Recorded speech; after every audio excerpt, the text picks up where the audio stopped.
This is the story of Adaeze, and of the man the river sent her, and of every rule she broke because love told her the rules were made for people who did not love this deeply. She had refused 3 men before him. Adaeze was 26.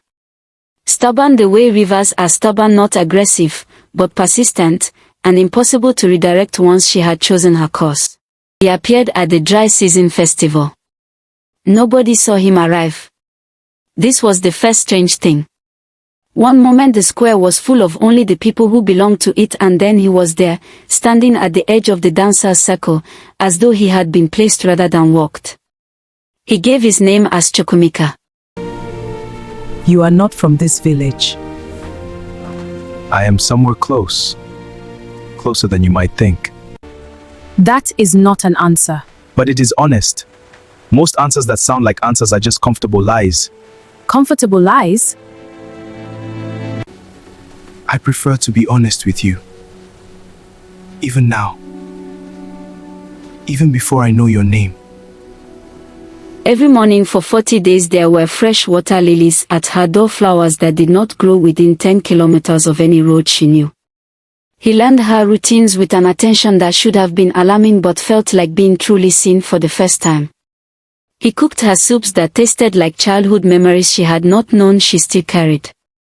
He sang to her in a language nobody recognized, and though nobody could understand the words, every person who heard it felt briefly, inexplicably, like they were remembering something they had loved and lost before they were old enough to name it. Her mother noticed things. Small things. The water in the clay pots would begin swirling gently the moment he entered the compound, not boiling, not alarmed, just responsive. Her younger brother Obinne noticed that after his evening visits, Adaeze would stand at the window facing the river at midnight, perfectly still, with her eyes open. Adaeze, I'm your friend. I have known you since we were kids. Please listen to me. There is something wrong with that man. What? What are you talking about? I do not have the word for it. I am not saying he is cruel. I know you are in love, but I can tell there is something wrong. Do you understand? You worry too much. We are fine. I love you, Ngozi, but I'm not going to let go of him. Just because you do not feel right. I know you will not listen to me.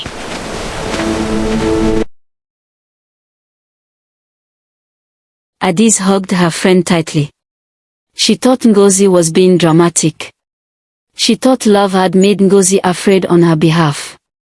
She did not yet understand that Ngozi's body was responding to something hers had already decided not to. 3 days before the wedding, the village Dibia sent a child to her compound with a single message: come alone, at dusk, before the cooking fires are lit. Not a request. The kind of instruction that a sensible person does not argue with. He was a man so ancient that age had stopped being a number and become a quality, something in the texture of the air. The man you are marrying was not born from a woman. I am not here to stop you. What I have seen in the water tonight tells me you marry him whether I burn this whole village to the ground or not. But there are 3 rules that bind such beings to this world. 3 edges of the boundary between where he comes from and where you are. You keep them. I cannot promise you forever. But I can promise you time. Never call him by his real name, not the name he gave you, the name the river gave him. Never go to the river on a night with no moon. And if you ever see him weeping, do not touch his tears. His grief is not your grief. I understand. All 3 of them. I will not forget.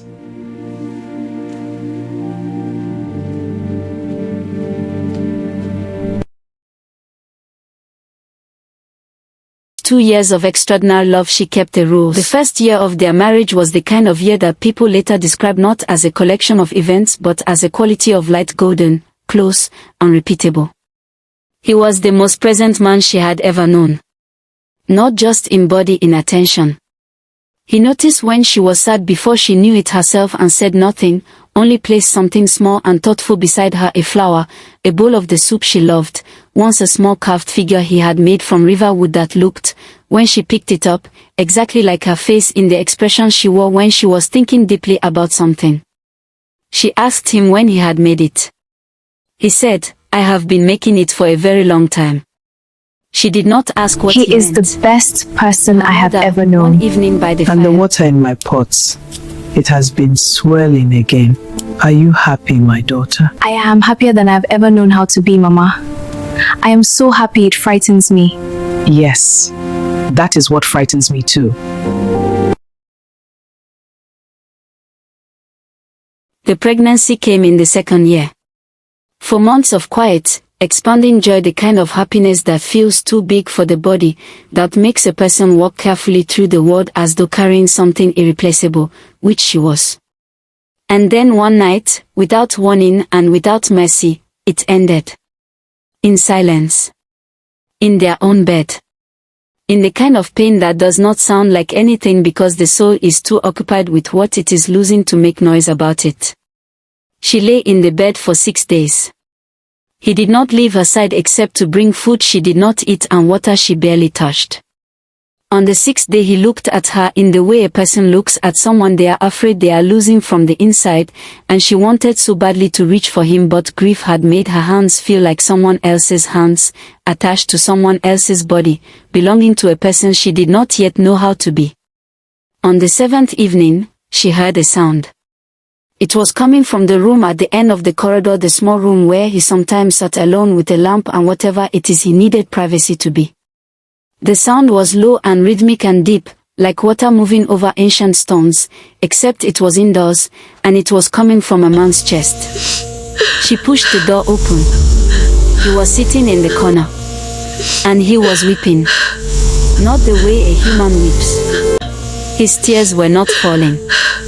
They were rising slowly, catching the lamplight as they went, dissolving at the ceiling into something that looked exactly like river mist. His entire body was vibrating at a frequency so low she felt it in her sternum rather than heard it. And his face is beautiful. Human face was doing something a human face cannot do. It was showing two things at once, the grief of a man who has loved and lost, and the grief of something ancient that has lost the same thing for the 1,000th time in 10,000 years. The Dibia's words came back to her. All of them. Crystal clear. If you ever see him weeping, do not touch his tears. She stood in the doorway. She remembered. Every part of her that had ever been cautious said, stay where you are. But she had also just lost a child. And the person in this room was the only other person in the world who had lost the same child. And love, the specific, ferocious, grieving love of a woman who has nothing left to lose tonight, does not stand in doorways. She crossed the room. She pressed her palm against his face. She held his tears in her hand. They were cold. Not cold like water. Cold like the bottom of a river at night, the depth of a place where light has never reached. He went completely still. And somewhere far below both of them, below the floor, below the earth, something enormous and patient felt a lock come open. The change was not dramatic. It had no single visible moment she could point to afterward and say, there, that was when it shifted. It was more like the way a season changes imperceptibly each day, until one morning you step outside and the air is simply different, and you understand that something enormous has been moving this whole time without making any announcement about it. He began going to the river at night. At first once a week on evenings when he was quiet in the way that seemed to need something she could not provide. Then twice. Then more often. He would return just before dawn, feet always damp despite the distance, eyes carrying more of that deep water color than they used to carry, as though the part of him that had been dimmed when he came out of the river was being slowly, steadily, inexorably re-illuminated. She noticed he was humming more. The song in the language nobody could name. And now, if she listened carefully from the window, she could hear the river humming back. She did not cry that morning. She went to the kitchen and made his food and set it before him and sat across from him and watched him eat it with the full deliberate attention of a woman who is memorizing something she is afraid she will need later, when the real thing is gone. The night with no moon. It was Ngozi still watching, still present, still faithful in the way that only the people who were right and stayed anyway can be faithful, who noticed the almanac. Who ran across the village in the early dusk with her wrapper half secured, breathing hard, eyes urgent. Adaeze went cold. She had watched him walk toward the tree line at dusk. He had not looked back. In all their years together, he had always looked back. She ran. Because that is what love does. When it realizes it may have already run out of time, it stops thinking and it simply moves toward what it cannot survive losing. The river at the dark moon. She found him at the bank. The river was completely still, not the stillness of calm water, but the stillness of water that is paying attention. Holding its breath. He was standing at the very edge, feet in the shallows, speaking to the water in a voice she had never heard him use before, not the soft voice of their mornings, not the warm voice of their evenings, but a voice that predated both those voices by something that felt like centuries. She did not Don't think. come into the water, She Adaeze. opened her mouth and called Stay him. where you are standing. Just come back to me. We can go somewhere the river doesn't know. Please, my love. Adaeze, I cannot. The river calls to me. Please, my love. Don't leave me here alone. There is no place the river does not know. Every river is the same river, Adaeze. Then I will come with you. Emeka! Emeka! No, no! Stay tight now! Help! I'm sinking! No!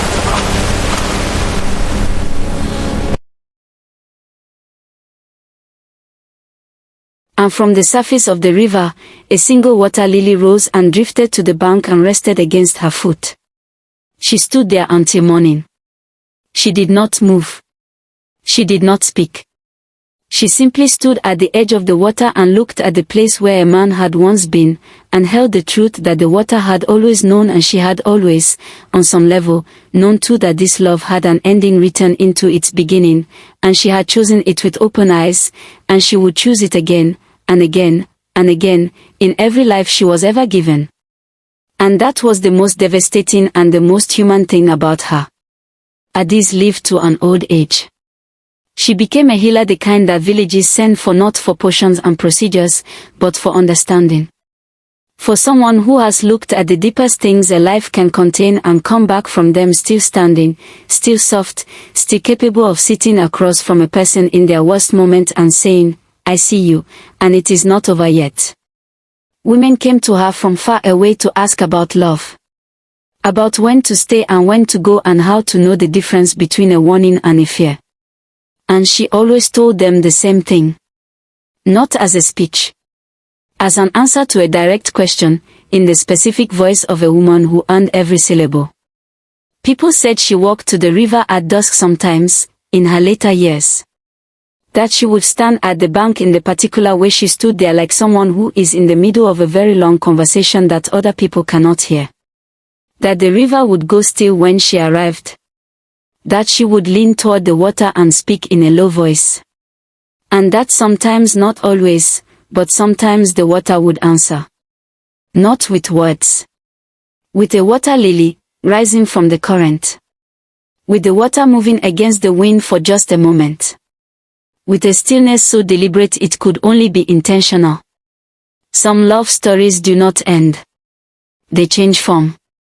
They move from presence to correspondence, from a body beside you in bed to a current running below everything, always there, always running, saying the same thing in the language of water that it said in the language of hands and voices and the smell of river rain. I was here. You were worth it. I did not go easily. If this story moved you, share it tonight with someone who needs to be reminded that love, even the love that cost everything, is never wasted. Every story we tell is an ancestor reaching forward through time. These rivers remember. And so do we.